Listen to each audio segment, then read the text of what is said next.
కాదు సార్, ఈయన ఎంపీ ఎలా అయ్యారు? ఎంపీ ఇతను పొలిటికల్ కాంటాక్ట్ ఎలా? నిజలింగప్ప కర్ణాటకలో, తర్వాత ఇక్కడ సంజీవ్ రెడ్డి, వీళ్ళంతా సమకాలికులు. సంజీవ్ రెడ్డి గారు వీళ్ళందరూ కూడా సమకాలికులు. ఫ్రీడమ్ స్ట్రగుల్లో ఇదైనారు. ఇతను జైలుకి పోయినారు. జైలు 1.5 సంవత్సరం జైల్లో ఉన్నారు. 2 ఫ్రీడమ్ ఫైట్ వల్ల. ఫ్రీడమ్ ఫైటర్గా. అప్పుడు బెజవాడు గోపాల్ రెడ్డి, నిజలింగప్ప, సంజీవ్ రెడ్డి వీళ్ళందరూ కూడా ఆ జైల్లో ఉండొచ్చినటువంటి వాళ్ళు కదా. వెల్లూరు జైలు తమిళనాడు, ఆ జైల్లో ఉండే అప్పటి నుంచి వాళ్ళ స్నేహాలు అట్లనే పెరిగి కాంగ్రెస్ దీనిలో పెరిగి, సో ఇతను చాలా నిబద్ధత కలిగినటువంటి వాడు. ఒకసారి ఏఐసిసి సెషన్ మొత్తం ఇతను బాధ్యత తీసుకొని నడిపినాడు బెంగళూరులో.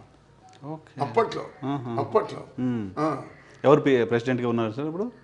సంజీవ్ రెడ్డి గారి టైంలో? అంతకుముందు తర్వాత మళ్ళీ కాంగ్రెస్ స్ప్లిట్ అయిన తర్వాత ఇతను సంజీవ్ రెడ్డితో వచ్చినాడు. సంజీవ్ రెడ్డితో వచ్చినాడు. స్నేహితులు కాబట్టి అట్లా జైల్ మేట్స్ వీళ్ళంతా. జైల్ మేట్స్ పోరాటం ఉన్నటువంటి వాళ్ళు.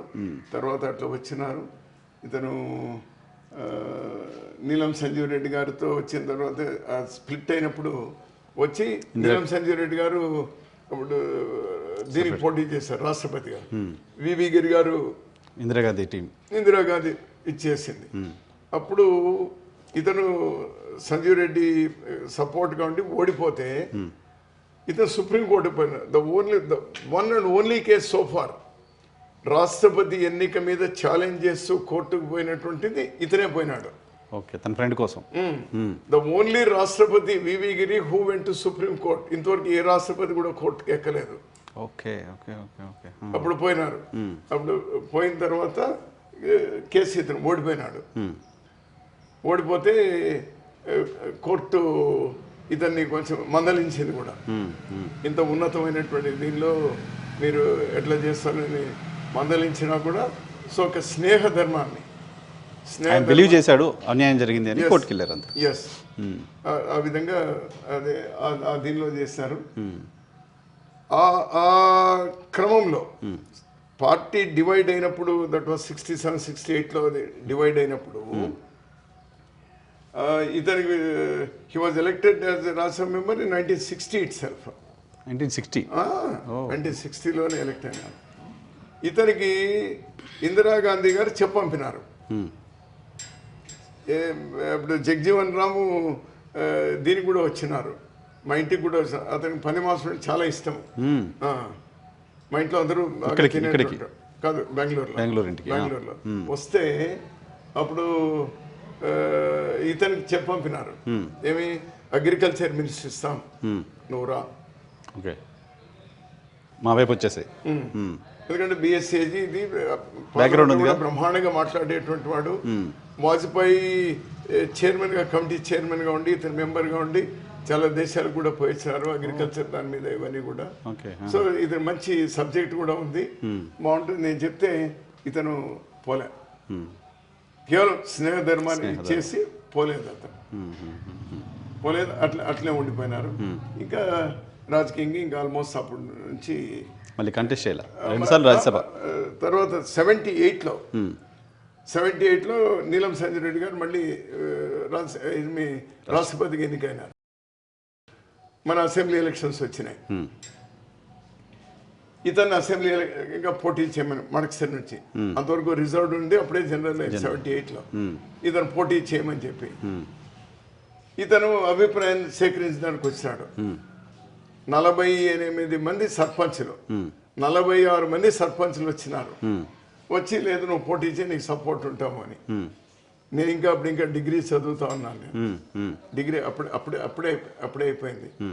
అతను మామూలుగా ఏమంటే అతను నిద్రపోయేటప్పుడు, మధ్యాహ్నం నిద్రపోయినా రాత్రి నిద్రపోయినా అతను మసాజ్ చేయాలి, కాళ్ళు పిసుకాలి. ఎవరుంటే వాళ్ళు, నేనుంటే నేను, మా నాయన ఉంటే మా నాయన, ఎవరుంటే వాళ్ళు. అతనికి అది అలవాటు. అవి చేస్తేనే నిద్ర వస్తుంది. సో పైన మేడ మీదనే అది చేస్తూ మా నాయన ఇతను మాట్లాడుకుంటా ఉన్నారు. మా నాయన అప్పుడు సర్పంచ్.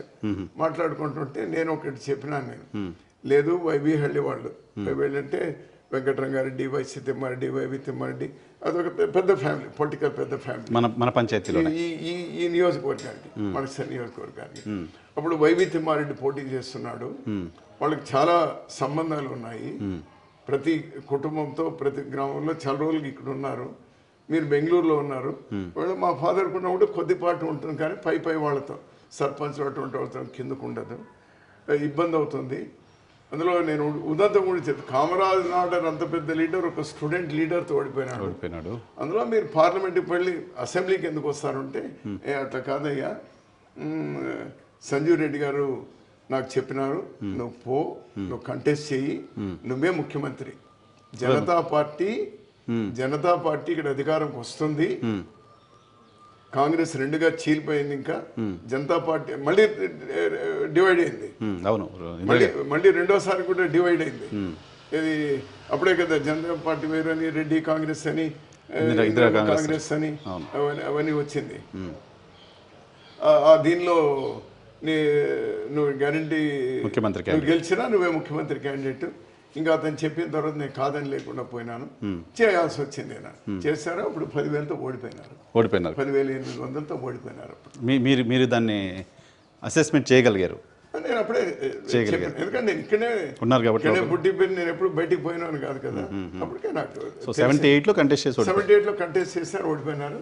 ఇంకా జనతా పార్టీ నుంచి ఇంకా అంత తర్వాత పొలిటికల్గా యాక్టివ్గా లేరు.